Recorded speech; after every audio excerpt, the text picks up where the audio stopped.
Okay, so looks like we've finally done it, we've got it. The interview, the first one we're going to do for you, Mr. Freeman, the machine. Now it's a special interview for me, this one. I grew up as a kid watching him. This weekend we had Zach on his show, great little show that he's got going as well. But guys, if you want to know roughly how excited I am about this interview, I'll show you. That excited. So guys, let's have a look at my first ever interview with the machine, Ian Freeman. Let's have a look at this. The tail of the tape. Much older is Ian Freeman, a dozen years. 6'2" is Mir, 237 to Ian Freeman's 5'11", 219. The one thing though about the large Frank Mir, he still is cat-like in his quickness, which is why he's so effective with his jiu-jitsu. Our referee, Big John McCarthy. All right, here we go, here we go. Are you ready? Are you ready? Let's get it on, come on. The machine. Again, Freeman spent over 6,000 pounds in training expenses for this fight. Mir can barely stand up. He cannot even stand up. Timeout called. Frank Mir goes down again. Will they have to call it? The doctor's going to come in and look at Frank Mir. You want to continue? You want out? You want to continue? It's over. It's all over. Hey, okay, so we've got Mr. Freeman. Thanks for taking time out to come see us. So might as well start right at the beginning. What was your first experience of martial arts?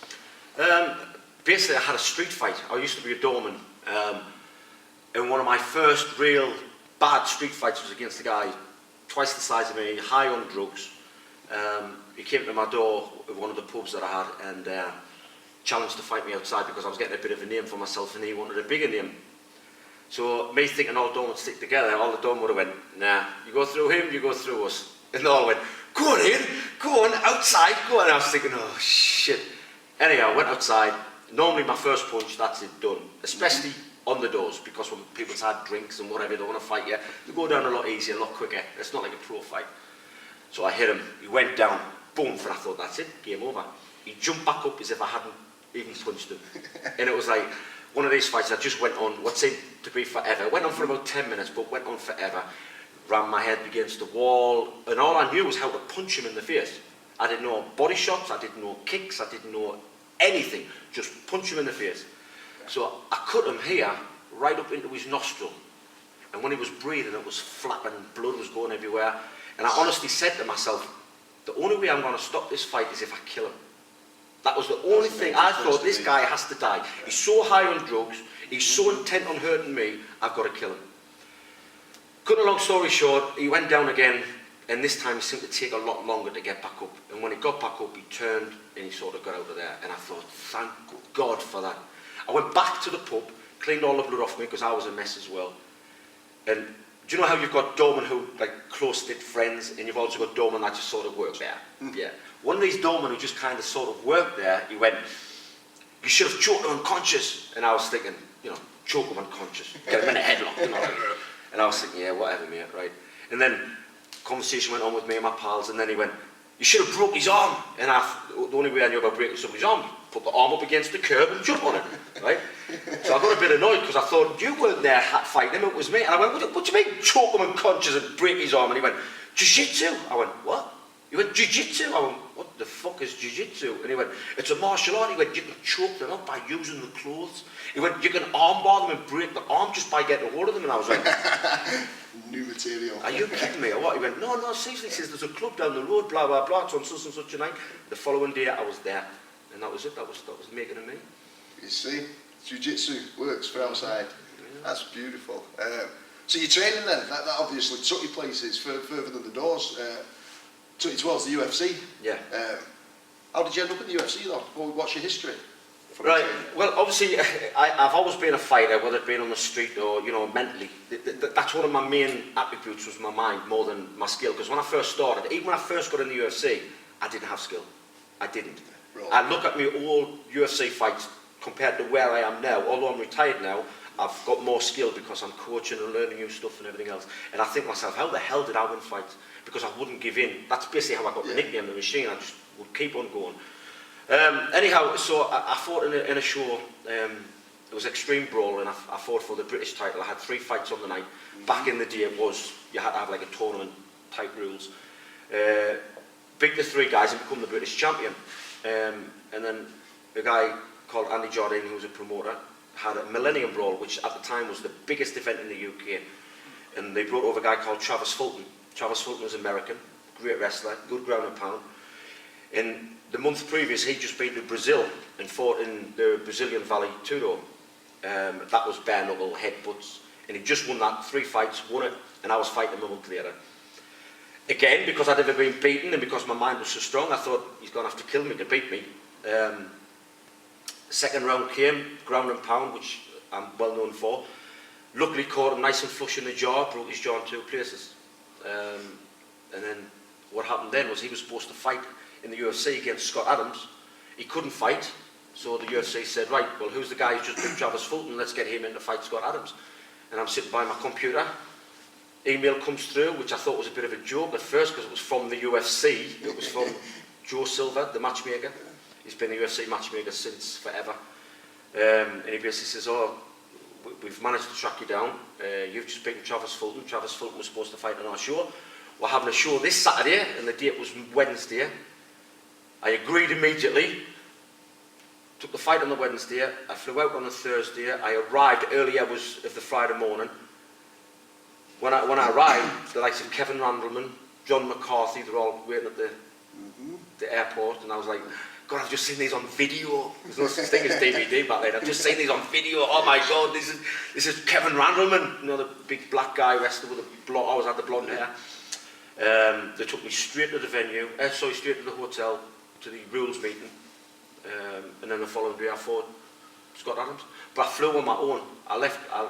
I went on my own. No cornermen, no nothing. Nobody. I'd never even left the country in my life ever before.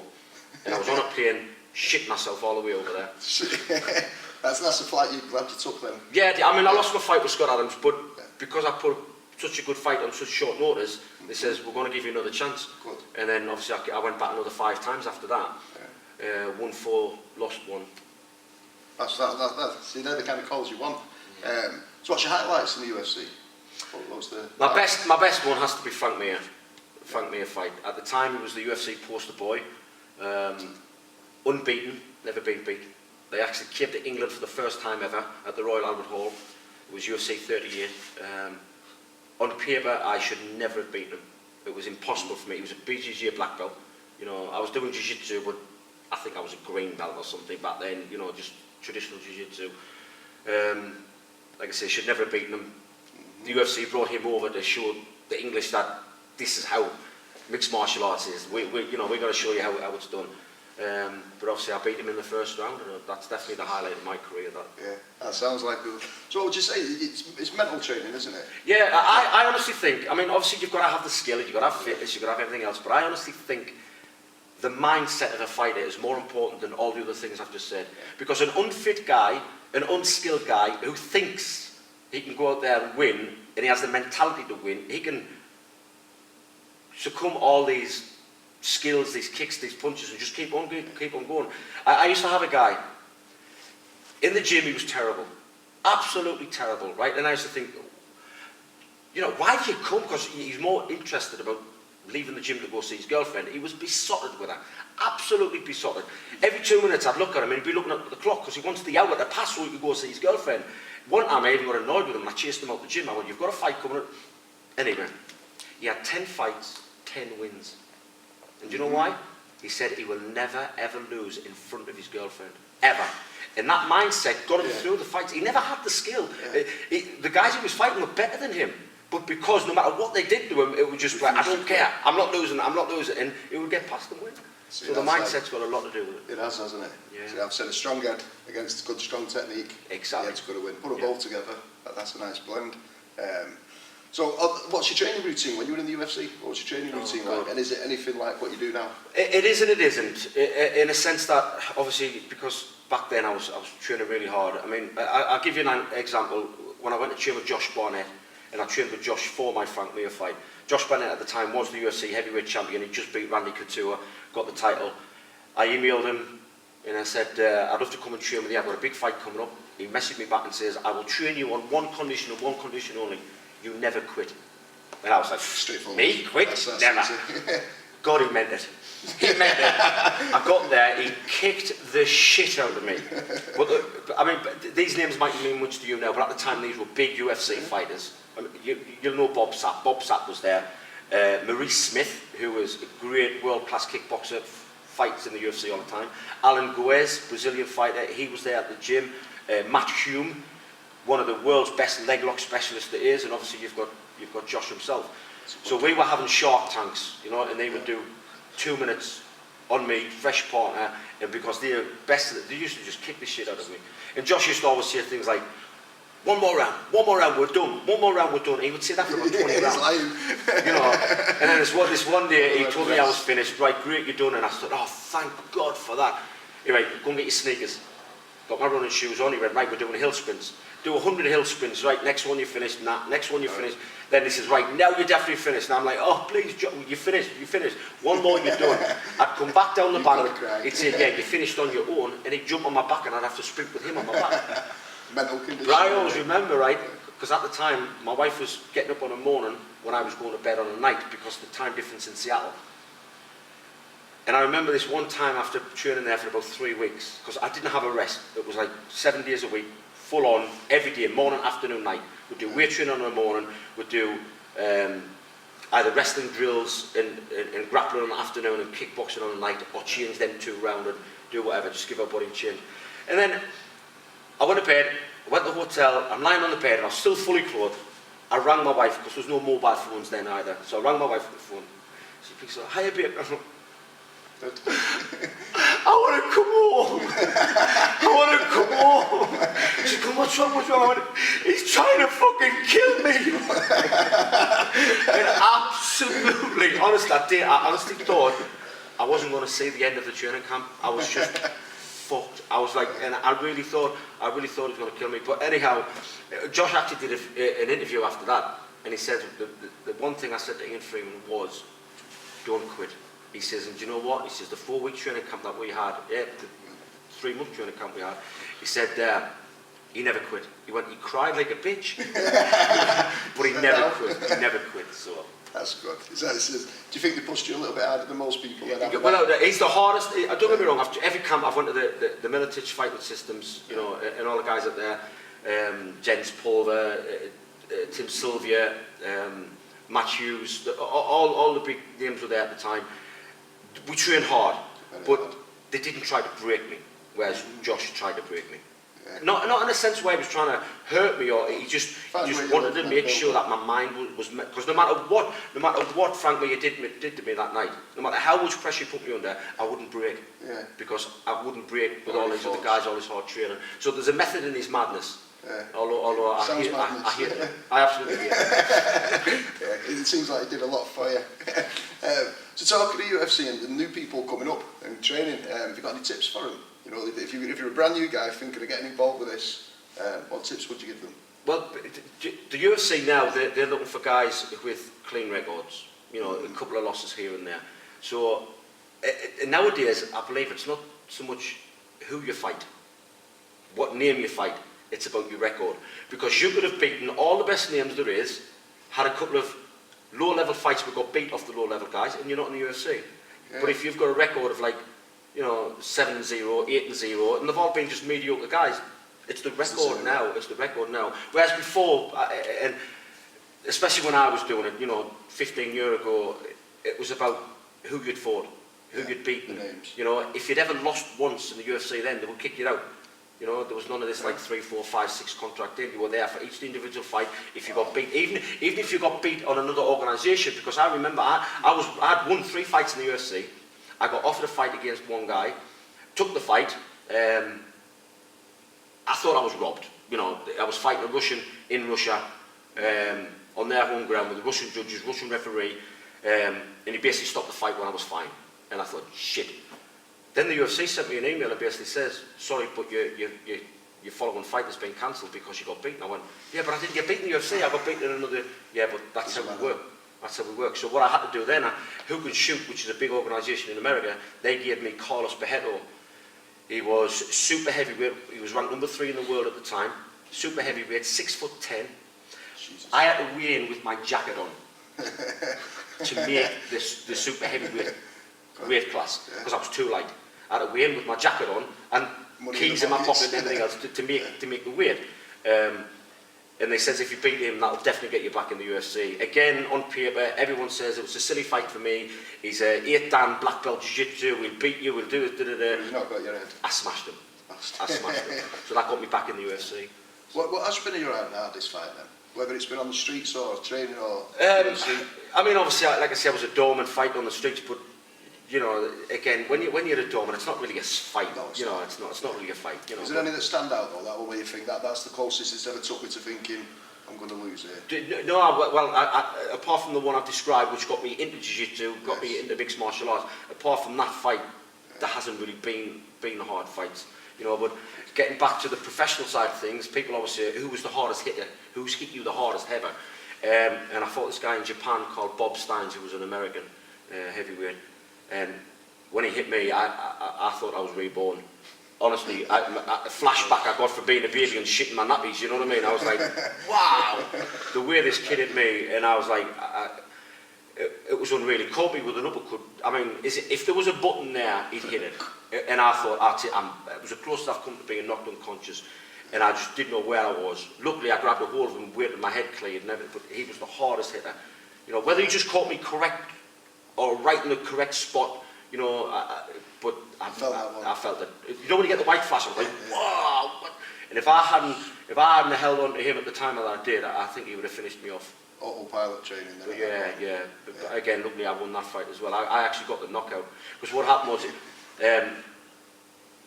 every time I flinched to go down to take him down, because I was better than him on the ground, I took him down on numerous occasions, and you know, and he caught me with some good punches. He wanted to keep it standing, I wanted to take it down. And every time I flinched to go down, I seen him dropping for the uppercut, right? Because that's how he caught me on the chin, the first one. And I seen him dropping his hands. So I made a little flinch, he dropped his hand, and I threw an overhand right and knocked him out. And I was thinking, that's great. Talking of that, you've got your shows, haven't you? Yeah. We've just done one. You're going to be running these throughout the year, I take it then? Yeah, I have 4 big shows a year, which is the MMA events. I have a bigger show on it's the same size venue, but I have a show called Battle of the Belts every December, which every single fight on the card is for a title. Good. If a guy has won the title previous to that, he either defends it. If he doesn't defend it, then gets vacated. So you know, so there's always a belt in December, and I have 3 little shows a year, which is at a smaller venue, which is kickboxing, K1, and boxing event.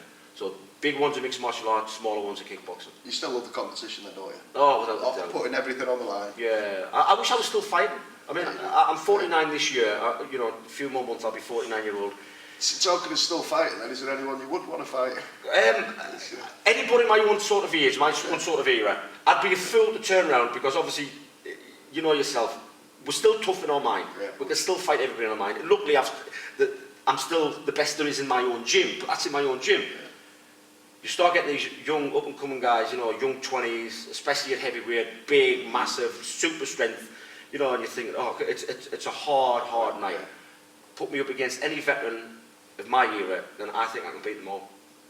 See, who would you choose if you could have just one last fight? Without against anyone you want. Anyone, the person I would really want to fight, and I don't mean this in any disrespect or animosity, would be Ken Shamrock. Yeah. Because I was supposed to fight Ken 3 times already, yeah. and 3 times he's pulled out. Yeah. So it's just one you'd like to put to bed. Then? Yeah, of course. Yeah. You know, I just like to prove the point that the reason he has pulled out is because he knows I would beat him. Not the fact that any contract disagreements that he says, no promoter disagreements that he said, none of this, none of that. Yeah. The top and bottom of it is he said yes. At the time it seems like a good idea, but he knows he's going to get hurt, so he's decided to pull out. Yeah, that would be one you'd like to take then. British MMA guys, who do you look at the moment? Who's coming through? There's loads of new guys. I mean, you know, there's a big event in the northeast called Made for the Cage. My friend Dale Percival runs that, and he's got some top talent on there. Yeah. You know, well, you've just had a guy called Thomas Denham who's just moved up a couple of weight classes to fight Phil de Vries, and he's just getting an awesome knockout against Phil de Vries.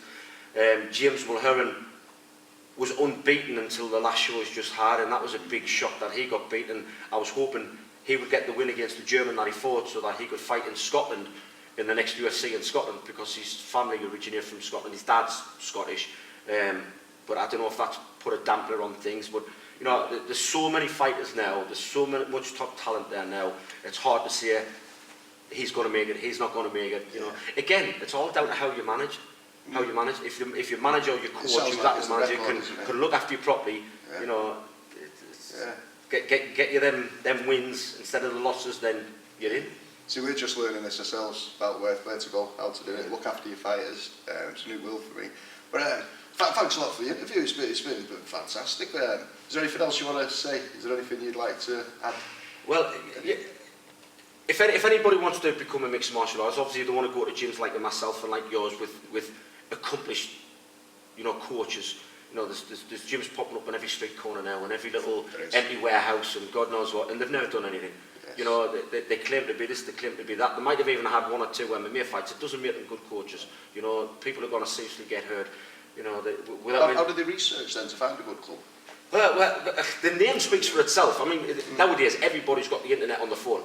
Yes. Type in the name, type in the words MMA after it, or kickboxing after it, or boxing after it, and see what credibility they've got. Yes. You know, if they're not on the internet nowadays, they've never done anything.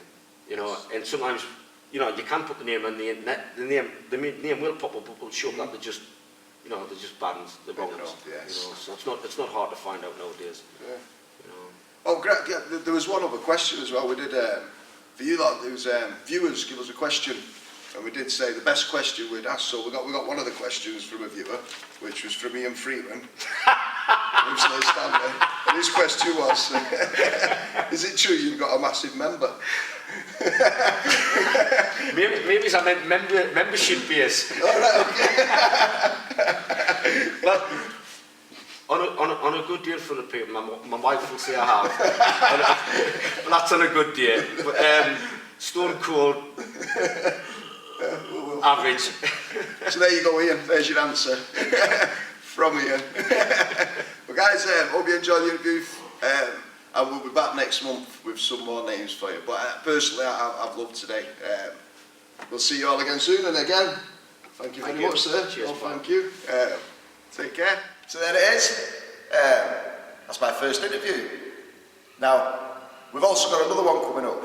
It's Mr. Bro. Now listen, this is our first ever issue. We hope we've done it proud as well, especially the people that are going to be in there. You guys that are going to be in there in the end, the unsung heroes, the community guys that are teaching, it's you we're coming looking for, okay? So again, I'll just show you one more time how excited I am.